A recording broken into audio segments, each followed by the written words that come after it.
மகா சிவராத்திரி வழிபாடு. சிவபெருமானுக்குரிய மிக முக்கியமான வழிபாட்டு நாள் மகா சிவராத்திரியாகும். மகா சிவராத்திரி அன்று சிவனை வழிபட்டால் அனைத்து விதமான பாவங்களும் நீங்கும், சிவனின் அருளும் கிடைக்கும்.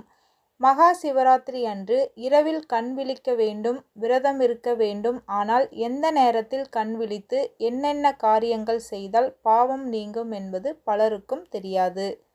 மகா சிவராத்திரி அன்று வீட்டில் விரதமிருந்து வழிபாடு செய்வதை விட சிவன் கோவிலுக்கு சென்று அங்கு நடக்கும் சிவபூஜையில் கலந்து கொண்டு சிவ தரிசனம் செய்ய வேண்டும். சிவராத்திரி அன்று மாலை 6 மணிக்கு துவங்கி மறுநாள் காலை 6 மணி வரை 4 கால பூஜைகள் நடைபெறும். இந்த 4 கால பூஜைகளின் போது தொடர்ந்து ஓம் நமச்சிவாயா மந்திரத்தை உச்சரிக்க வேண்டும். சிவ மந்திரங்களை பக்தியுடன் சொன்னாலும் சாதாரணமாக சொன்னாலும் அதற்கு பலனுண்டு. இரவில் கண் விழிப்பதற்காக சிலர் ஒவ்வொரு கோவிலாக செல்வார்கள். அப்படி செல்லும் போது ஏதாவது ஒரு கோவிலில் திரையிடப்பட்டு அலங்காரம் நடைபெற்று கொண்டிருந்தால் அங்கேயே இருந்து அந்த அலங்காரத்தை தரிசனம் செய்துவிட்டு தான் அடுத்த கோவிலுக்கு செல்ல வேண்டும். ஒவ்வொரு சிவன் கோவிலாக செல்வதை விட ஏதாவது ஒரு கோவிலில் அமர்ந்து சிவனை நினைத்து தியானம் செய்ய வேண்டும். குறைந்தபட்சம் 1 மணி நேரமாவது ஒரு ஆலயத்திலிருந்து சிவனை நினைத்து தியானம் செய்தால்தான் சிவனின் ஆற்றலை உணர முடியும். சிவன் கோவிலில் பாடப்படும் பாடல்கள், சொல்லப்படும் சிவராத்திரி கதைகளை கேட்க வேண்டும். சிவராத்திரி அன்று அன்னதானம் வழங்குவதும் கோவிலில் கொடுக்கப்படும் அன்னதானத்தை வாங்குவது நல்லது. கோவிலில் அன்னதானம் சாப்பிட்ட பக்தர்கள் அப்படியே போட்டுவிட்டு சென்றிருந்தால் அவற்றை சுத்தம் செய்ய உதவ வேண்டும். இது மிக பெரிய சிவ தொண்டாகும்.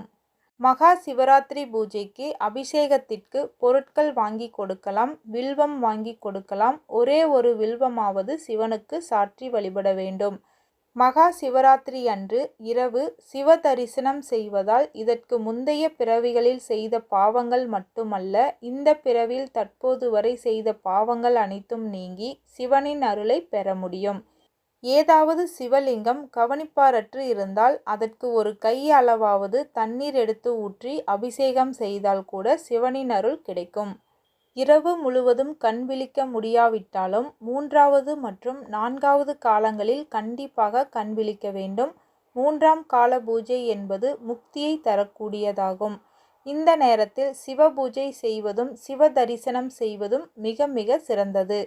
அதேபோல் 4ஆம் கால பூஜை என்பது அனைத்து தெய்வங்கள், தேவர்கள், முனிவர்கள், மனிதர்கள் ஆகியோர் சிவனை வழிபடுவதற்கான நேரமாகும். இது சிவபெருமான் வரம் தரும் காலமாகும். மகா சிவராத்திரி பூஜையில் கலந்து கொள்ளும் பெரும்பாலானவர்கள் 4வது பூஜையின் போது புறப்பட்டு சென்று விடுவார்கள். இதனால் மகா சிவராத்திரி விரதம் இருந்து வழிபாடு செய்த பலன் முழுமையாக கிடைக்காமல் போய்விடும்.